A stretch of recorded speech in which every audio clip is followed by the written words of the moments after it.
Alright guys, so today we're going to be scoring the song Faithful and Just by Maya and the Loveworld singers. Now the reason why we're doing this video is because I believe it's going to help a lot of choir leaders and songwriters to probably arrange their choir parts when they are directing the rehearsals or they're writing a choir song for those songwriters who want to write a choir song. I love the song so much because it features a lot of elements that choir leaders and songwriters can get a clue from and to help them a lot. So it begins with an intro.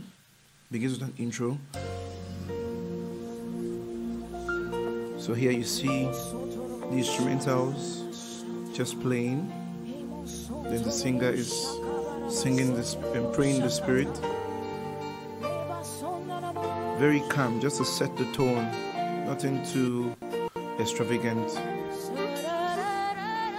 So they have about like 16 bars to prepare the soloist for the ministration. Intros are very, very important if you ask me. It helps to prepare the soloist. And then the next part we'll see the solo, section A solo. I worship you for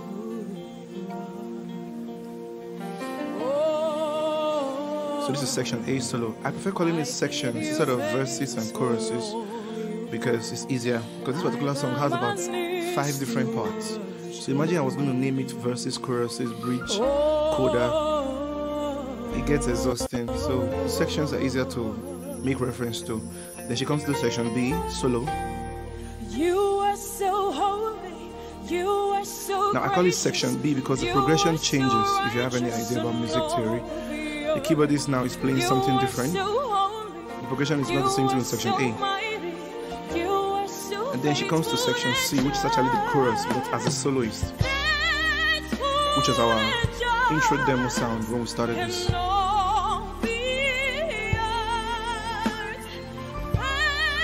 if you notice, the drummer is playing parts that are not very sharp, mostly the toms and the kick and probably the heart. And then once in a while he rolls and drops on the cymbals. So something very, very calm because the solo is singing. So you need to create enough space, enough room for the voice to be heard. While that atmospheric part sound is still there.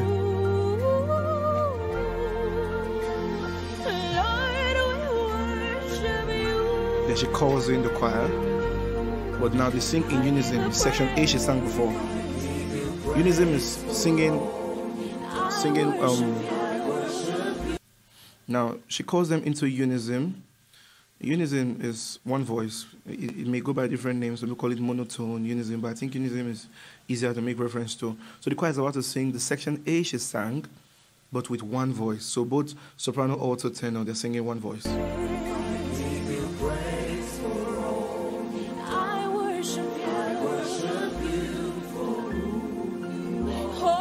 And if you observe, the choir is singing together. There's no part trying to do something special. They're following the same pattern. So you must ensure that all the members of the choir are singing the same pattern.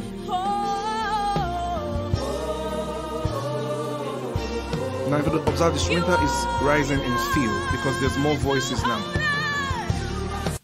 They're singing section B, choir, but unison. You can see the layer there.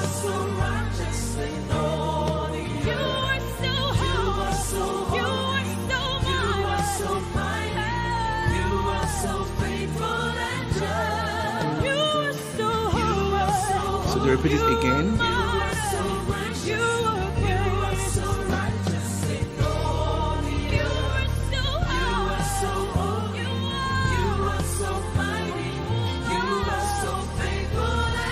Then they come in the chorus harmony.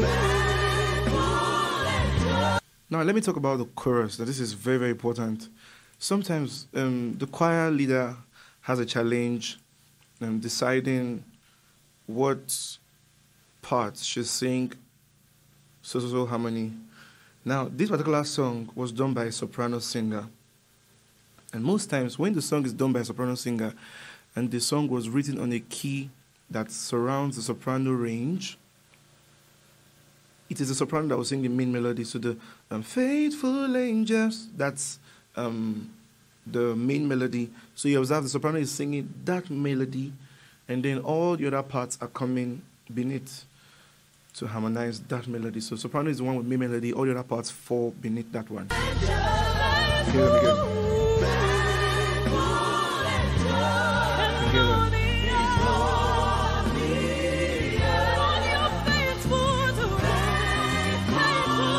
So they go on and on and on.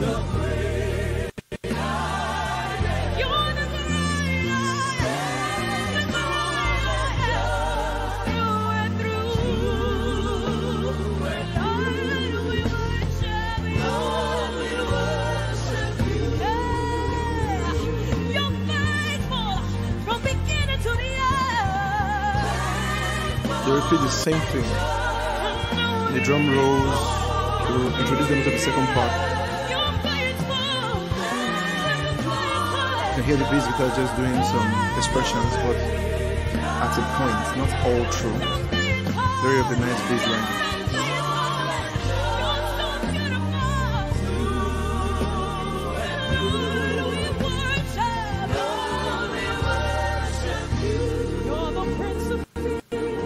Come with verse section A, but this time with different words.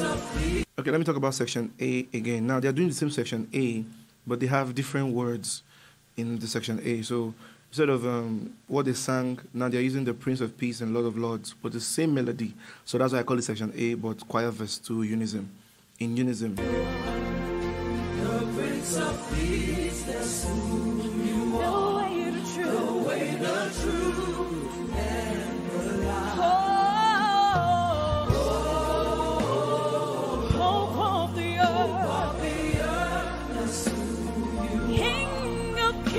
So they keep that tone, that unison tone. They keep going, and then you see the ad-lib is not clashing with the choir. It's coming at certain spaces where the choir is not singing. They come back to section B, the choir unison goes on.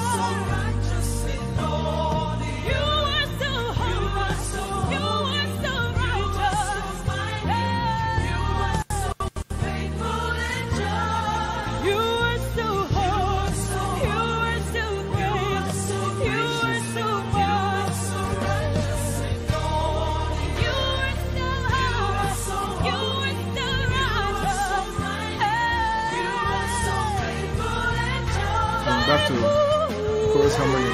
The same way, soprano on top, alto harmony beneath soprano.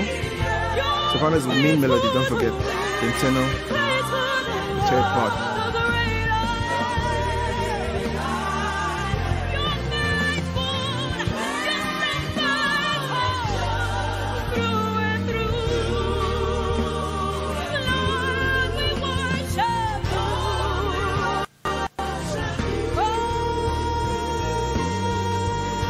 Now section D comes in, the soloist. Lord, we worship you in all the earth. So basically, what's happening here is the soloist is coming up with other parts, but using words that she has used before in the other sections that we had before now. So that's another idea for songwriting. You don't have to use new words for a new section. Progression changes, take some words, and use to create another part for the next section. The choir comes in with unison at some point, section D. They come in, Lord, we worship you. Then harmony. They come in harmony now. And they stay in harmony for quite some time. They are harmonizing now, but it started with unison.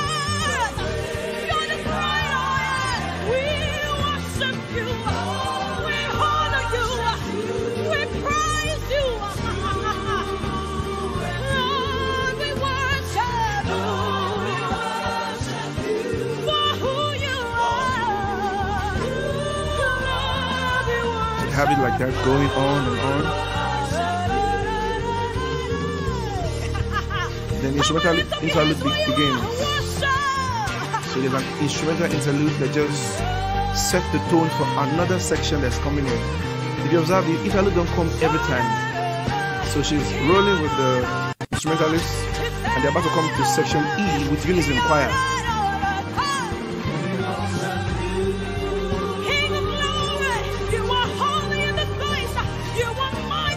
We worship you. They should start calling them and they are responding now. Still section E. Now they harmonize. Yes, the harmony comes in gradually. You didn't hear it very well the first time, but it's coming clearer the second time. Yes, you can hear it now. But the alto parts, they are not the ones with the main melody now. Soprano is on top of main melody now. Alto, main melody, and tenor the next. So that's how you can find out that the alto parts are kind of louder here.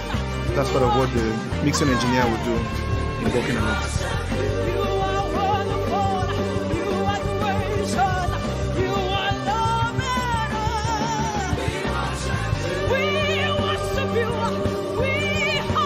So they just continue on and on and on and on. I think they repeat about 4 times, not sure. No, about 8 times, sorry. The choir is about to come to a climax, where they round up the song. And they go, Lord, we worship, and then they end the song.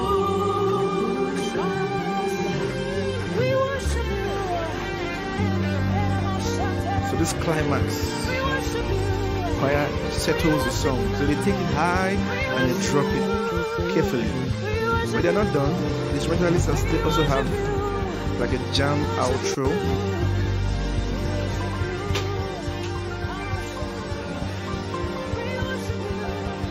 You can hear the keyboard.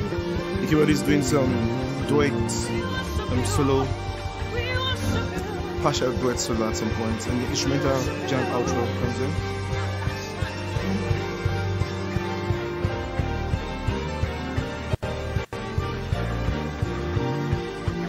And the bass guitar is just some moving bass line. Alright, so that's it for today on scoring the song Faithful and Just. I'm sure you had a great time going through the song with me. So I believe this analysis is going to help songwriters who are writing choir songs and also choir leaders who want to organize their choir rehearsals and without having some sort of confusion on how the parts should go. I just give you an example.